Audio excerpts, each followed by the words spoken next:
Welcome back into the Red Zone podcast. My name is Colten Bartholomew, UW football beat reporter here for the Wisconsin State Journal. We've got another special episode for you guys today with a couple of more Badger football players. We have cornerbacks Caesar Williams and Faion Hicks, a couple of seniors here to talk about everything that's going on the defense with the Badger football team. So Jim and I will be talking with them in a little bit here. We're going to talk to them about spring football practices, some off-the-field stuff, their new position coach, Hank Poteet, and a couple of fun questions in there for you guys to learn a bit more about them and kind of the dynamics of the cornerback room here at UW. Stick around after that, and then we're going to have some more spring football conversation, a couple of observations, a couple of thoughts. I'm going to bounce off of Jim, go back and forth there.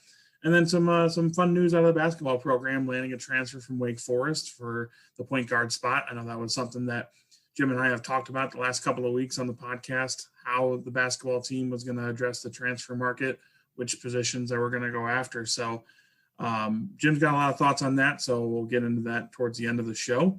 And then we have a quick mailbag question that didn't get into last week's, but we'll address it at the end of the show. So lots of stuff to get into. We'll be jumping right into all of that after this. All right, we are back with senior cornerbacks Faion Hicks and Caesar Williams.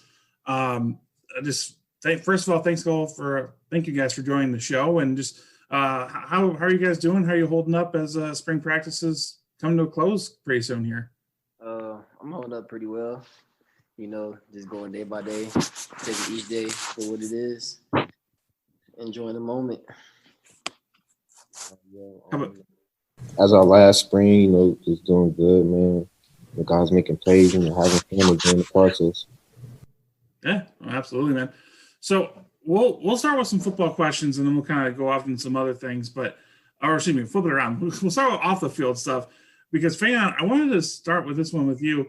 If you Google just the name Faion, you're like the only one that I can find, and I don't know if that's just because my Google's so trained to look for Wisconsin stuff or what's going on there. But do you know is Faion like where that comes from or how it's such a unique name? My mom actually asked my mom this like a few years back because I did the same thing. I Googled my name, and it's not many people with my name.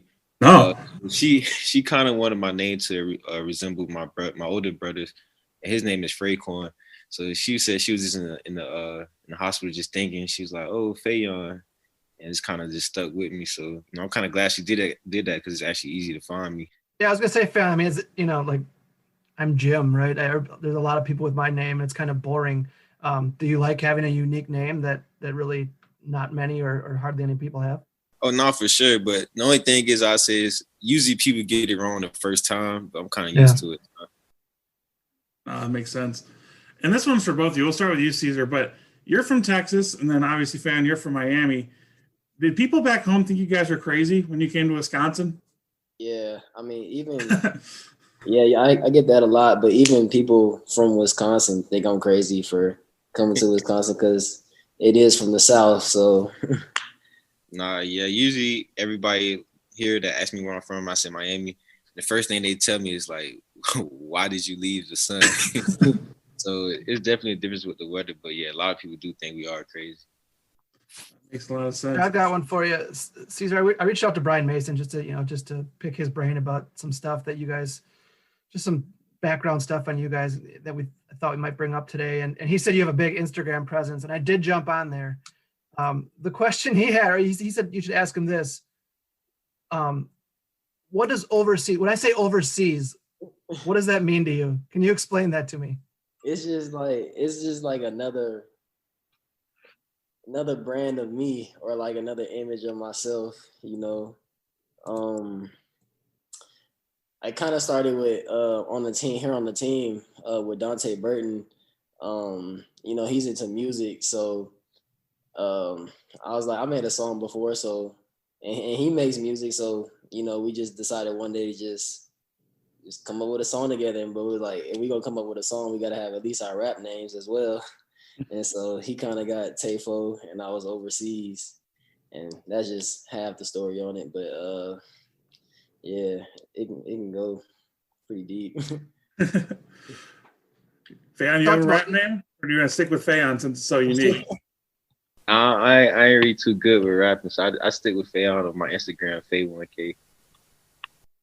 Makes sense.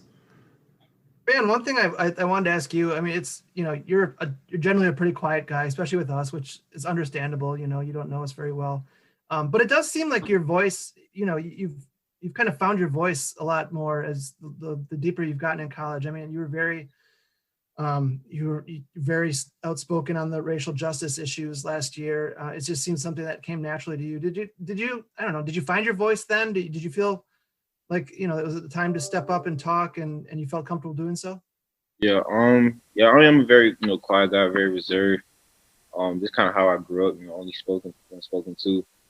And when everything went down with George Floyd and the whole, Black Lives Matter movement, I felt like it was a good time to speak. And usually the guys I'm around, my teammates, and they know me the best, and they said that every time I spoke, it was very powerful and heard because I don't really speak often. Yeah. When I was approached to talk, at the rally, I was very nervous because I don't really like talking in front of a lot of people. But I felt like it was the right time to do. If I am going to speak, this is the right time to speak. And just like over the years of college, and kind of going outside of myself and opening up more over the course of years here, I can't say that I have found my voice. Not only just on the whole Black Lives Matter part, but just as a leader of the team. That makes a lot of sense. And I will open this one up to both of you guys, but just what are your thoughts on the events of this week with the Chauvin trial? I mean, all three counts being guilty. It's one of those situations where it seems like it's one of those, I mean, the statement that came out from Wisconsin today, it's like that's the first step. It's somebody got held accountable, and that's the right thing to do, but there's a lot of work still to be done. Yeah, I mean, it definitely being held accountable, but a lot of people seen it as more as a surprise that, that he got held for his accountability.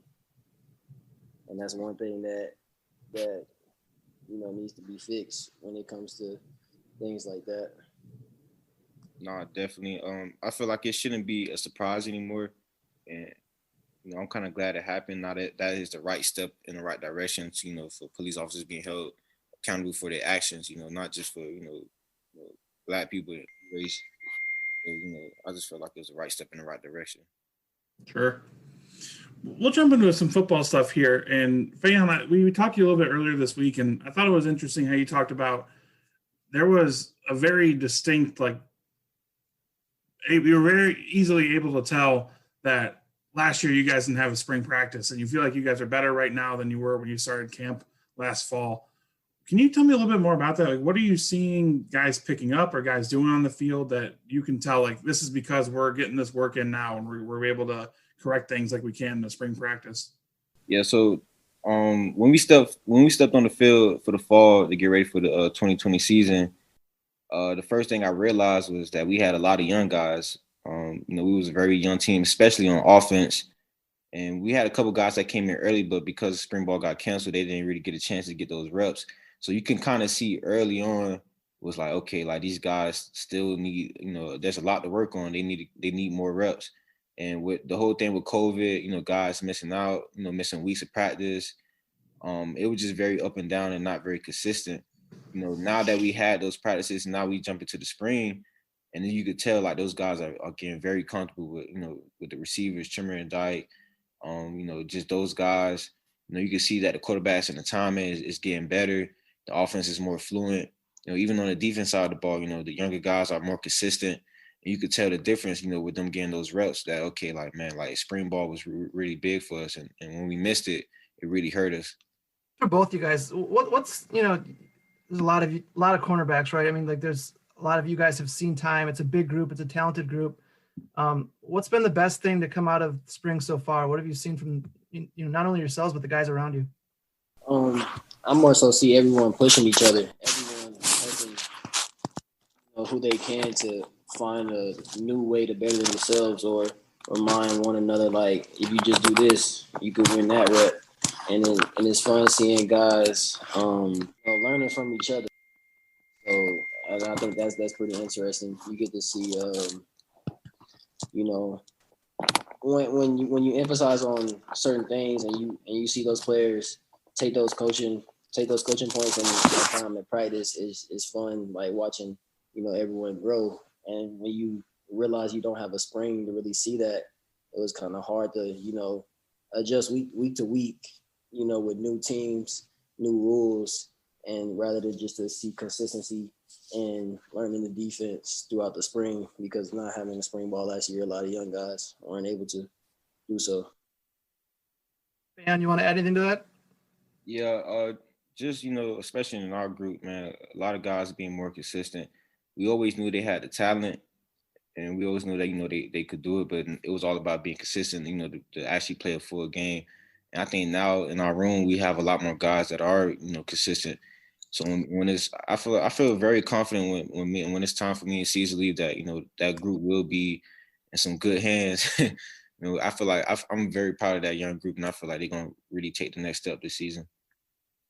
Yeah, just watching spring practices, I can tell, like, you guys talking to guys on the sideline and the interaction of the cornerbacks, it seems like you guys are all right on the same page of a lot of things, and you're really starting to bring some guys along. And I think when you look at corner especially, that's a group that you guys need because of the depth of receiver talent in this conference and other things. You need to have, 3-4 guys that are going to be able to step up and play at, starter level. Yes, sir. Yes, sir. And Caesar, I had a question for you. So doing some research, and obviously you're one of the older guys on the team, 6-year senior, but one thing that I was kind of found amazing was that you've never missed, significant time, at least during a season. You go back the last 3 seasons, you've played every single game. What do you do to be able to do that? Because that's especially at a corner or a position like corner where you're going at high speed, you're making big hits. Like, there's a lot of chance for injury there. So just how have you been able to stay healthy and do what you've been able to do? The most important thing for me is being proactive instead of reactive on top of your body. So, taking care of things before they get the chance to hurt, or like if something's already hurting, then not going in after the fact, not saying anything. Because, availability, like coach hits on it all the time. Availability is the best ability. So I just make sure I stay durable, and I don't like missing practice as well. Like I try to play through any type of injury as much as I can, because I don't like to watch others practice and me be on the sideline. The competitor in me just wants to go out there and compete and want to get better every day. So when I'm not practicing, I feel like I'm not getting better. Let's talk. Guys, we talked a little about the cornerback group. Let's talk about that a little bit more. We asked Jake Ferguson last week about the tight end group in that room and the dynamic of it, and that's a group that has a lot of fun. But you guys do too. It seems like it's a pretty good group, and you guys are just having fun out there. Is it the way it looks? I mean, are you guys a pretty good group that gets along pretty well and has a lot of fun? Faion? No, most definitely. I say, we spend a lot of time with each other off the field. Just kicking with each other. Like C said, him and Dante making music. Just guys doing different things. So when we on the field, it's just natural. And that's the one thing I can say about not only our group but the whole team. There's nobody on this team that feel like they're above the team or they're better than the next guy. And I think that just speaks for the culture here. Just the way how we have walk-ons. Play and get as much respect as a guy on scholarship. Everybody shows love here, and especially in our group. And whether we competing against each other or not, at the end of the day, we know that we all brothers. Yeah, I think COVID brought a lot of us together despite all the difficulties.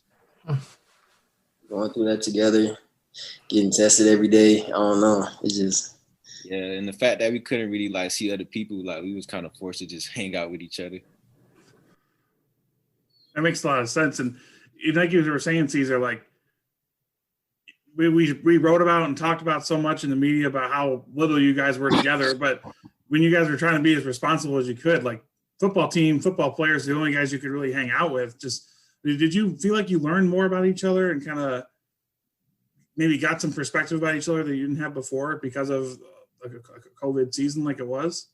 Yeah, I mean, with COVID being a factor as well, it's like it's not much to do besides just when you're with each other, just to be with each other. So it's not like you can just go outside and go about your normal life as much, but you got to get to know each other a little deeper than just like on a phone screen or just going out just to have fun. You here and I'm here and we bored, so makes a lot of sense.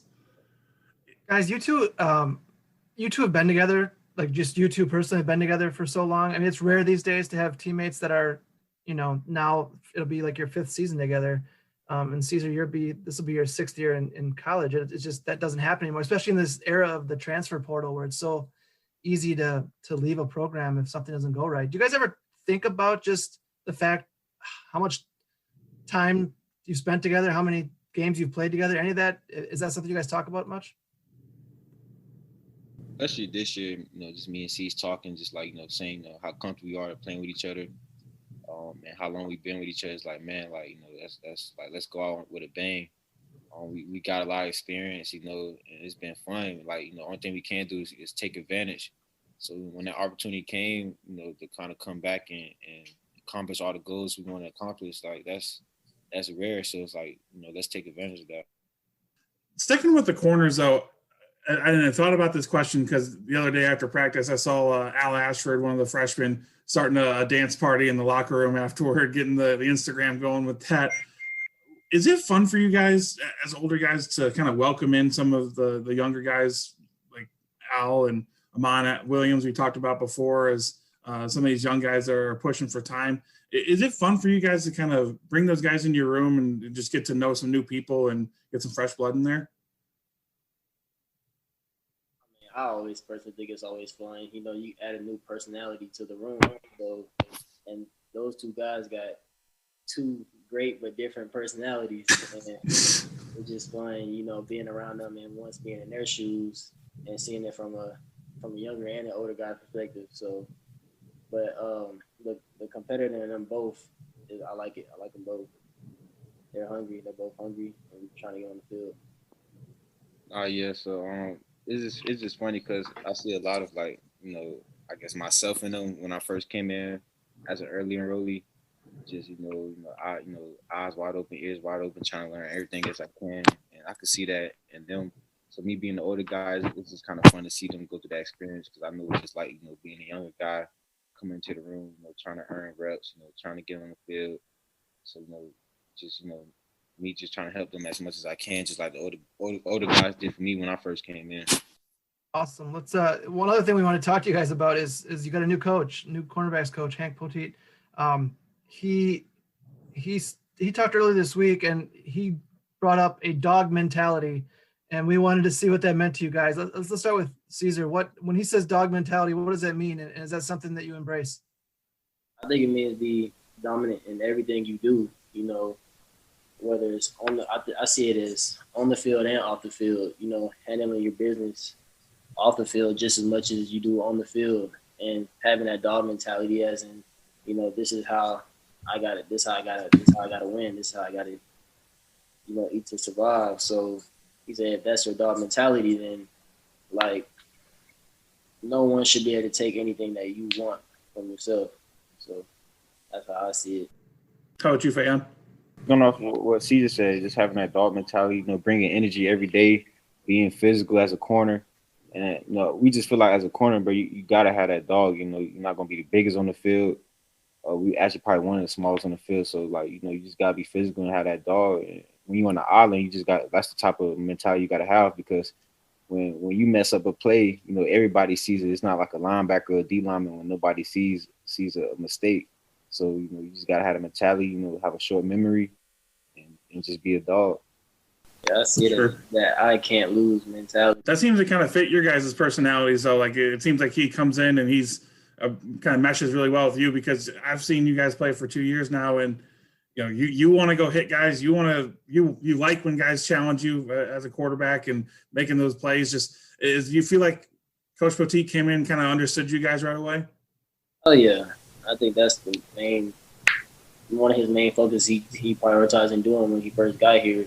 just learning each and every one of us as a player and just as a regular guy, So yeah, he did a great job with that, and he does, which pretty much hit on. Man, what's he like in a meeting room? I mean, he seems energetic on the practice field, but what does that carry over to the meeting room? Most definitely. Like he's always giving a coaching point. He's always coaching us up on something, like no matter what it is. It could be a good rep. He's gonna let us know it's a good rep, but it's gonna always be a coaching point.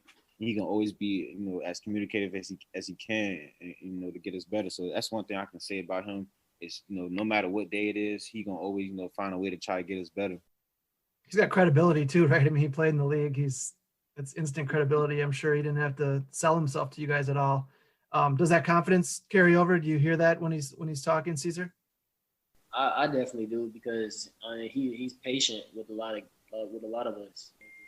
Playing in the NFL that long and learn, he kind of hit on it, like everything he kind of knows now. He kind of learned as he was in the league.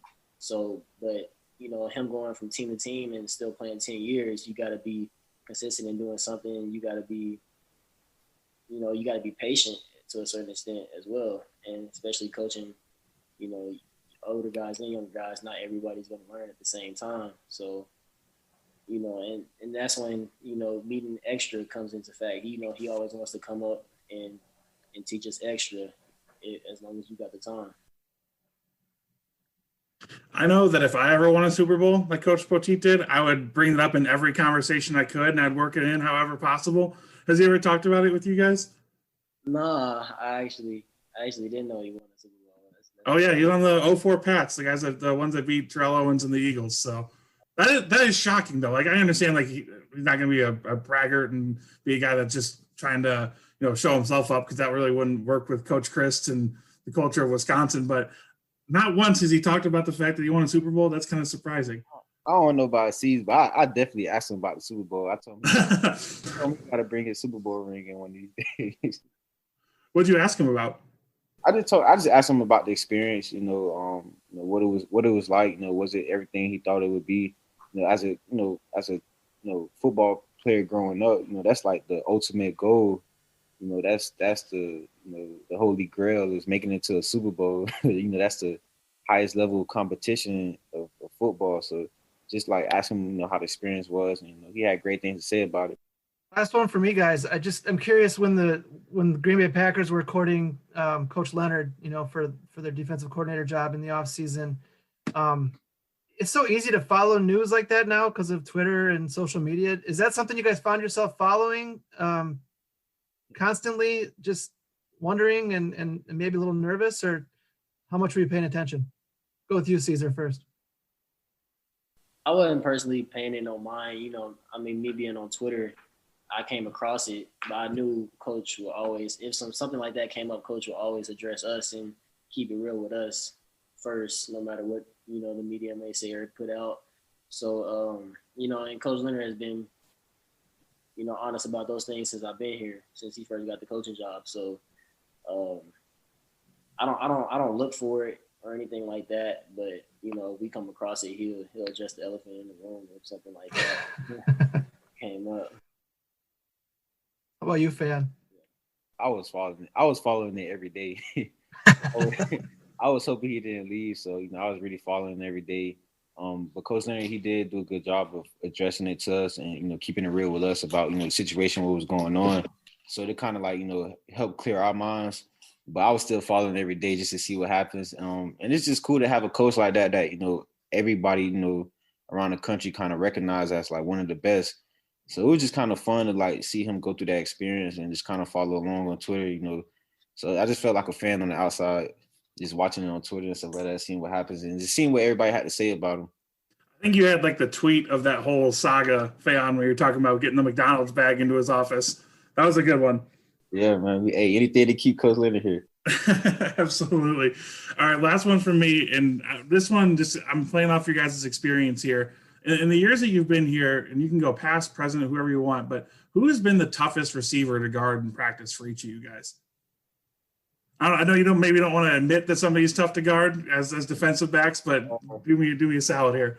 ain't gonna lie, if I had to say, it was definitely Quintez Cephas. He was definitely the toughest guard. As far as just being physical, when you lined up against him, you really had to be ready. So I say definitely Quintez Cephas. He was the best receiver I guarded since being here. But yeah, kind of hit what Faion hit on when it's an obvious person that just comes to my first train of thought is Quintez Cephas. You got to be physical, but at the same time, you can't just sleep on his speed because he is the type of guy that'll attack the deep ball. So, Quintez, it's a handful that I'll put at the top, but Quintez is the most obvious one that sticks out because when you line up against him, he was going to try to beat you every rep he could. Gotcha. Who's the biggest talker? Who's the biggest talker you've gone against? Is there anybody particularly good or trash talking? Danny, definitely Danny. Yeah. That was gonna be my guess, but I didn't want to say it. I could agree. I can agree with that. All right, guys. Well, thank you so much for joining us. It was awesome to get to talk to you and get you on the podcast here. But good luck the rest of spring ball and have a good summer, and hopefully some good things happen this fall for you. All right, thank you, guys. Thank you, guys. We appreciate it. All right, Jim and I are back with you guys, and hope you enjoyed talking or hearing from Faion Hicks and Caesar Williams. Some interesting stuff. And Jim, I thought one of the things that was, most shocking to me was that Hank Poteet does not talk about the fact that he won a Super Bowl, because I think he would have that over every NFL veteran coach on the roster. Maybe he doesn't. Especially when you're you're coming into a new group and you're trying to get to know them and establish credibility to some degree. I could see how a coach would do that, or even wear the ring to practice, or even wear the ring to the meeting one day. That. Whoops, my bad. Yeah. It's just hold it in front of your face. But I don't know. Hank's probably pretty humble by now, and it seems like they love him. I know it's early, but it seems like he's had an impact and has made a connection as much as you can in a couple months. So that was interesting to me. We talked a lot of football stuff, but I really enjoyed some of the stuff, the non-football stuff too. Caesar Williams talking about his Instagram presence and Faion Hicks talking about just kind of how he's found his voice, discovered his voice in terms of, the racial equality stuff and just being more comfortable speaking out and speaking in front of groups. That's part of what college is, right? For anybody, whether you're a football player or whatever. It's just maturing and kind of finding yourself. And it's always good to hear stories like that when they're successful at that. Absolutely. How about Faion's mom just kind of pulling out Faion out of nowhere? Another one. Yeah. I thought he was really when you submitted that question in a transcript and stuff. And I'm like, I don't know how that's going to go. I could have gone either way, but he was really good. I thought, the fact that he had looked it up himself and he was curious about it. Yeah, that was good. That was good stuff. Yeah, I have to give credit for that one to Isaiah Loudermilk's mom, because I asked Isaiah last year at the end of the year when I did a story on him about why he has two H's in Isaiah, and he said he didn't know. And then his mom ended up DMing me, and we were talking about how she really liked Isaiah Thomas from the Pistons, and she was like, "Well, I want to spell it the exact same." So then they were thinking about how they wanted to spell it. She decided to go with the same way, but then they accidentally put another H on at the emergency room, or the hospital. So wild stuff. I always, now that I'm getting married in a couple of weeks and that the kid conversation's already happening, my fiance just throws random baby names at me, and I hate most of them. So now I just keep thinking about where do people get names. So it's different. I'm married to someone obviously who, my wife's name is Molly, which is a pretty common name, but she spells it with an E, and not a I-E or a E-Y. It's M-O-L-L-E. And all the time people are asking her about it. And there's a good story behind why it is the way it is. It's a family member's maiden name. But that's kind of one of those names where, it's a common name, but you stand out a little bit. And I think she likes it. So. Yeah, absolutely. All right, we'll jump into football here. Had a couple of takes I'm going to throw at you, Jim. To see in spring practice, especially from Saturday, because we haven't actually seen one this week. Hopefully we get there to while you're listening to this Thursday morning. Hopefully we're there. But one thing that's really jumped out at me in the ones that we have seen are Graham Mertz and Chase Wolf are both really doing a good job so far in spring practice, not only just completing the passes that they should and looking good when there's no pressure and some of these, one-on-one drills, things like that, But I think when they do the 11 on 11, they're taking chances and they're taking chances, but they're smart ones. Like the one play that keeps jumping out in my mind is, Jake Ferguson's going on a post toward the end zone in one of the 11 on 11 drills. Scott Nelson makes a really good play and jumps in for an interception. Is that the desired result? Obviously not. But I wish I could have seen a replay of the play, but it didn't seem like Nelson. It seemed like Nelson just knew that Ferguson might be coming over the middle and saw it. I don't know if a traditional opponent safety is going to see that. And I just like the fact that, there was a guy underneath that you could have made the easy throw to, but Mertz is trying to go for some plays and trying to see what can happen here in spring, because I feel like that's the goal, right? Is you're trying to push the envelope and kind of just see what the limits of your offense are and then where you need to focus your attention when you get into the actual season. Yeah, like you said, learning what can and can't work. I've always wondered that too, is the challenge of offenses going against defenses that know them and literally know the plays because they go against them every day, and how, that probably gives an advantage to the defense, right? I mean, if you're an offense, you really got to be sharp and execute, at a top level to be successful against your own defense because of the familiarity. So that's why I always kind of, when you go to these practices, whether it's spring or fall, I always take that into account a little bit in terms of, wow, the defense really looks good today. Well, yeah, because they've seen this offense. Some of them have seen this offense for 4 or 5 years and probably know plays that are coming, or have seen it even within a practice. They've seen the same play. So you always got to kind of take that with a grain of salt a little bit, that I think the offense is at a little bit of a disadvantage that way. Absolutely. And obviously a much lower scale Division III, but that was one of the worst things that we have to do the same play over again on offense. Cause it's like, well, yeah, now the linebacker is going to flap and hit me because he knows what's happening. This is going to suck. But going back to the quarterbacks quick, Chase Wolf is also doing some things.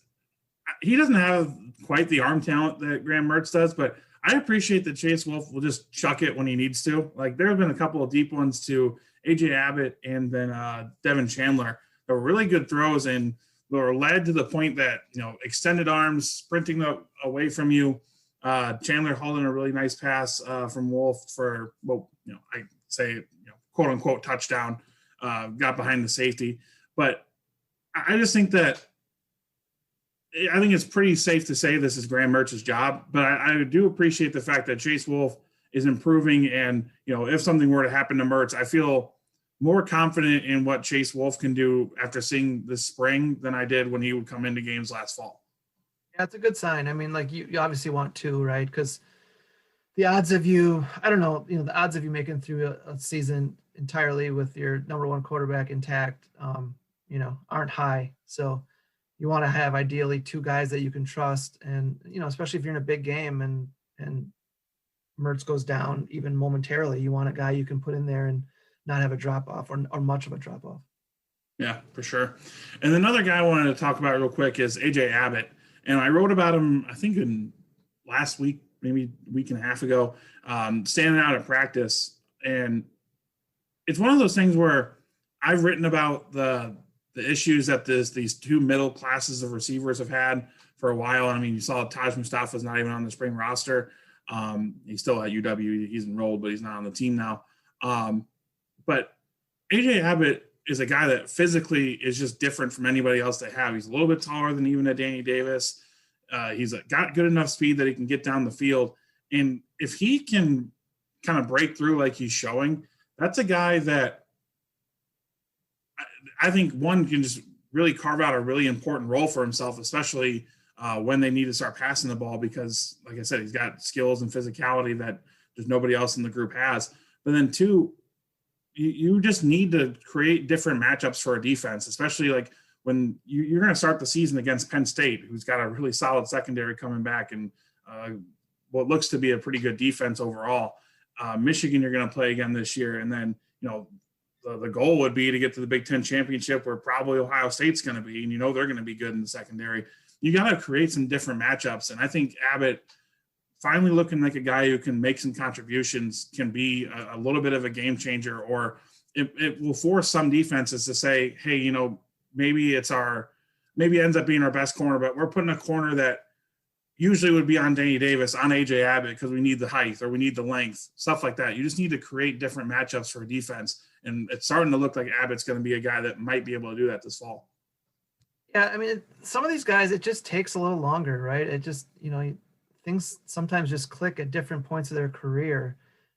It's why you never want to give up on a guy, because you don't know when that's going to happen. And oftentimes it happens like in a spring and late in their careers, where they kind of can hear the clock ticking and the sense of urgency kind of, kicks in a little bit. And maybe that's what's happened to AJ Abbott a little bit. He feels time's running out on him and knows it's time to make a move and just gets confidence. I think some of these guys too, they just need good things to happen to them. Sure. Whether it's a couple of good practices you can stack on top of one another, or doing it in a game will trigger that. And it's just it's hard because you get here, and for a lot of these guys, it's been so easy for them most of their careers in high school and middle school, and then you get here and it's just a whole nother level, and guys are faster than you and they're stronger than you oftentimes, and you can't get away with running weak routes like maybe you could in high school, because you could just rely on your athleticism. It's a different game here, and I think it takes some guys longer to adjust to that than others. Yeah, no, that's totally true. Last one here for you, Jim. Looking at the defense, I'm really excited to see what this safety tandem of Scott Nelson and Colin Wilder can do next year. I think that's pretty clearly the top two guys in that rotation at that position. I even forgot. I had to make sure. I had to go back and confirm when I was writing something this week. But Scott Nelson was going to be the free safety starter back in 2019. He ends up tearing his ACL down in South Florida, and misses that whole year. Eric Burrell steps in, kind of wins that job, and did a lot of good things. You go back into the last year, Burrell's still here. You kind of rotated in what Scott Nelson could do and Colin Wilder, a strong safety. But I just think that tandem is going to be really solid, because Nelson's not afraid to hit anybody. Like we saw last year, he'll fly down into the box. Colin Wilder sure is not afraid to hit anybody. And they're both playing the ball better in the air throughout the few practices I've seen so far. They're doing a good job going after the ball, trying to make plays. And we even saw it in the Mayo Bowl, a couple interceptions, or an interception for each one of those guys. So I'm excited to see what that group does, because there's a lot of faith already in that linebacking crew, especially on the inside, being, near the top, if not the top group in the Big Ten. There's a lot of faith in the corners because of the experience they have. D-line's a little bit of a question mark just because guys have been hurt throughout spring. But that safety group, just with the changes that they're going to have, that top two is going to be really important. And I think that they're showing some good things. And I think Jim Leonard's going to be able to do some things with them that we haven't seen in the last few years because of the improvements on the outside and some of the things that they're doing secondary wise. So I'm excited to see what that tandem does. Yeah, Scott Nelson's always been, when healthy, he's been a really, really good contributor, and you just kind of cross your fingers and hope that he stays healthy the whole year. Wilder is really intriguing to me because, when he came here from Houston, not a ton was known about him, and he's just kind of year by year, he's just kind of increased his role and found a different way. So to see him have a bigger role this year would be just another step for him. And it's exciting to hear that those two guys are performing well. Yeah. And just both super smart, interesting guys to talk to. I think it's always, safety is one of those positions that you don't think about it. Sometimes you kind of think like, oh, they're just covering a bunch of space, but they're communicating with corners and linebackers. They're sometimes blitzing. There's a whole lot of stuff that goes into being a safety, especially with Jim Leonard being your coach and what he wants safeties to do, because that's what he could do when he played. So I think it's cool talking to those guys, and it's fun seeing them playing well. All right, Jim, let's jump over into basketball, because some exciting stuff happened in the last week or so. Jacoby Neath from Wake Forest, the point guard, transferred from Wake Forest to Wisconsin. We talked about it last week. Point guard, big man were going to be two positions that were, at least addressed, or at least tried to address in the transfer market. And obviously they were able to get one at the point guard spot. What was your assessment of the move? And I know you talked to his high school coach. So what do you think what he can bring to the Badgers? Yeah, it's interesting, first of all, because, Wisconsin was connected with a lot of names. I think we talked about that last week, that just because their name comes up doesn't mean there's anything to it. But this guy had not been attached to Wisconsin or vice versa at all. So when that came, I think late Thursday night, he committed. It was kind of a, whoa, where did this come from? A little bit below the radar. He's an intriguing prospect. And like I said last week, I really thought they needed another guard just for depth purposes. And I think at the very least, he's a security blanket for at point guard, where, we talked about Chucky Hepburn and Lauren Bowman, who are two very, very intriguing prospects, but neither one of them has played a minute at the college level. So I think to get a guy that's played in a Power 6 program, has played with some pretty significant minutes is good. He's had a little bit of a weird career. He was recruited by Danny Manning, played a lot as a freshman, statistically was better as a freshman than he was as a sophomore. Manning got fired after that first season, and a new coach, Steve Forbes, came in, and Neath's role went down. His shooting numbers went down, or his three-point shooting numbers went down. His free throw shooting went way up. You look at him, and he's 6'3", 205. He looks physical. I think he likes to defend. I think he's a guy that can attack the rim. If you're looking for weaknesses, then some stuff that the coaching staff is going to have to get out of his game, and that's turnovers. I mean, I think he turns the ball over too much especially for a guy that plays that position. But I think you'll find out pretty early here that Wisconsin values the ball in this offense, and I don't think it's a problem, or else they wouldn't have taken him. I don't think they took him just to take him. I think they look at him and say, hey, this game, I think Greg Gard said this game is becoming more guard oriented. You look at Baylor, the team that won the national title. Yeah. It basically had 3 point guards on the floor. And you can label one of them a point guard, but the other two guys were basically point guards too. And that just puts so much pressure on the defense. If you can get guys that can attack and create, I think it's a little bit what this offense has been lacking. So I think the more guys like that, the better. Yeah, I think you made a really solid point and a really important one, a security blanket for Chucky Hepburn, because I know everybody is super excited about him. And from looking at what he did in high school, he does look like he's awesome. And I'm not going to throw any water on that. But like you said, he's going to be a freshman. He's going to be trying to play a Big Ten schedule. Tough. Just there's no way around it. It's just tough to do. And maybe he comes in and does it, and Neath Stroll is his backup and playing 15 minutes and doing whatever else, and Hepburn's awesome and everything works out. Or if not, Neath can shoulder some of the load early on, then they can balance out as Hepburn gets his feet underneath him. But I think this is a smart move, and like you said, intriguing that it wasn't reported or wasn't talked about, but then when you kind of match it all up, like what this guy can do, the fact that he plays good defense, it does kind of seem like it's going to be a solid fit for him. And as we've talked about many times, fit is what they value over pretty much everything else. Yeah, and like we talked about last week too, I think the other potential position they would fill is center. I think that's a definite need. Again, I don't, you see them connected with names. A lot of the names they've been connected with have landed elsewhere. So I don't know if they'll get one at all. I don't know if they'll get one kind of off the radar again.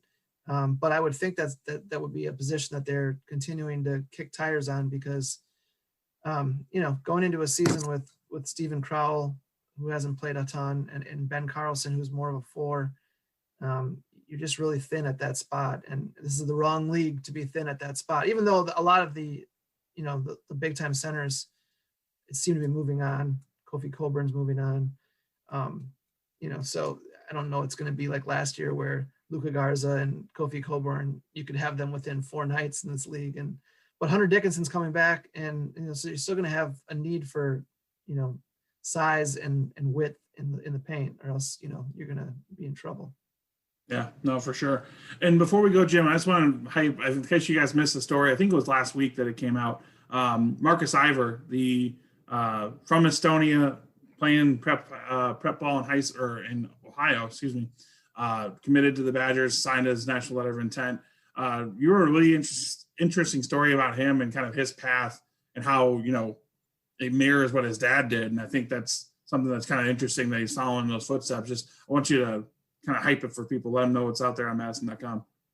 Yeah, his dad's name was Preet. I believe it's pronounced Preet, P-R-I-T. And he came over to St. Francis, Brooklyn, late 90s, played 2 seasons. He was 21 when he got here.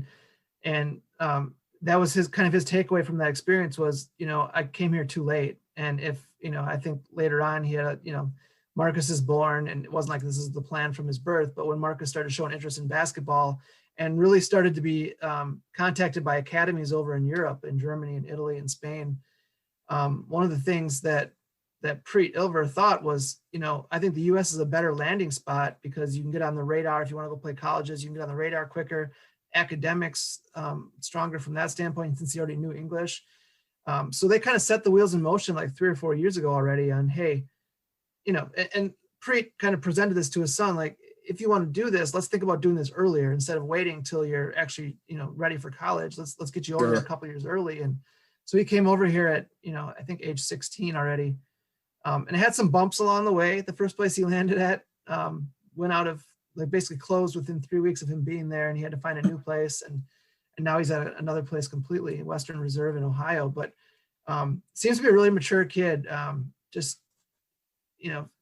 He's 19 now. I mean, he turned 19 in January, but really interesting story on how that family kind of, followed a plan, and that plan now leads them to Wisconsin, which I don't know that Wisconsin was necessarily on Marcus's radar 2 years ago or a year ago even, but he found that fit. And again, like we've said this over and over, but this is a weird recruiting cycle because of the pandemic, where you're not you can't go on official visits, and you can't really meet coaches in person. You're doing it all over Zoom, and it's a challenging thing, but he found everything that he wants, he said, in Wisconsin, and he's excited to kind of get going. I don't know.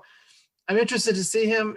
I don't know that he's going to be a guy that steps in immediately and is a massive contributor. He's, I think he could use a year in the weight room and maybe a redshirt year. But I think down the road, if he develops, he looks like a really intriguing prospect. For sure. And you mentioned his maturity, and I think it comes through in the piece, but I was thinking about trying to live away from my parents in high school. And like, I know it's something that he's the age of a college freshman, so that's kind of when it would happen. But I mean, what was it, 15 when he came over, you said? 15 or 16, yeah, if I'm doing that. Probably 16. 16, yeah. I'm just trying to think, like, 16-year-old me away from my parents, and like not just down the street or, a couple towns away, literally across the world. It's impressive that guys like that, I don't know what the success versus failure rate is, but the fact that he's going to come to Wisconsin and obviously has the grades and all that stuff to get in, doing pretty well for himself. So I just think that the story there, we'll see what happens on the basketball court, but the story there of being able to go through that and come out the other side in good shape is really impressive. Yeah, I mean, it takes a leap of faith. I think I used that phrase in my story. And for Preet Ilver too, like we had talked about that, just it's like back when Preet Ilver did it in the late 90s, it wasn't a common thing at all. Like he was one of the first players from Estonia to come over here. Now, at least Marcus has seen it done. And there was like a dozen players from Estonia that played Division I basketball last year in the United States. So he's, it's a little bit more common, and he's kind of could see the success rate. Back when Preet did it, that it just didn't happen. And he kind of blazed the trail a little bit to some degree. But like Preet told me, he's like, I'm not going to, it was his decision. I could give you the pluses and minuses and of what I did and what I think, but it's ultimately you're the one that's going to be living over there, far away from home, and this has got to be something you want. And he did. And like I said before, like he got here and the place in North Carolina closed, and I think for a lot of kids it'd have been like, that's it, I'm out of here. I'm going not meant home, to be on home. But to his credit, they worked with him. The coaches worked with him there and found him a place in Massachusetts, and he's there. And then all of a sudden the pandemic hits. It's just, it's been a really crazy existence ever since he stepped foot on American soil. But like I said, I think he's a little bit more mature than your average college freshman will be when he gets here next year, in part because of his age, but in part because of his life experience. And I think he'll be able, we'll see how he'll be able to adapt. But I think I'm intrigued because, like I said, he's 6'8", can shoot, athletic. I think he just needs some muscle, and he talked about how much he likes this system. And so I think I'm 2 years down the road, I'm excited to kind of see how he develops. Yeah, that makes sense. Talk about 3 different experiences of America, going from North Carolina to Massachusetts and then to Ohio, and now it's going to be a 4th in Wisconsin. A little bit similar to Ohio, I guess. I haven't spent a ton of time in Ohio, but it's a little bit different too. we're a little weird here in Wisconsin in a good way. I like it. Yeah. We'll see how he does with the winters. I don't know what the weather is like over in Estonia, but it'll be an experience for him. For sure. All right, make sure you go to madison.com and check out that story, and then check out all of our spring football coverage. Got a lot more stuff coming last week or so here. I mean, next week when we have the podcast, we'll probably just be wrapping up spring overall. So wrapping up here, and we're also wrapping up Jim's tenure as basketball reporter, as we talked about last week and got more talked about. Jim's going to be the columnist. So, interesting times here at the State Journal, people. Get excited.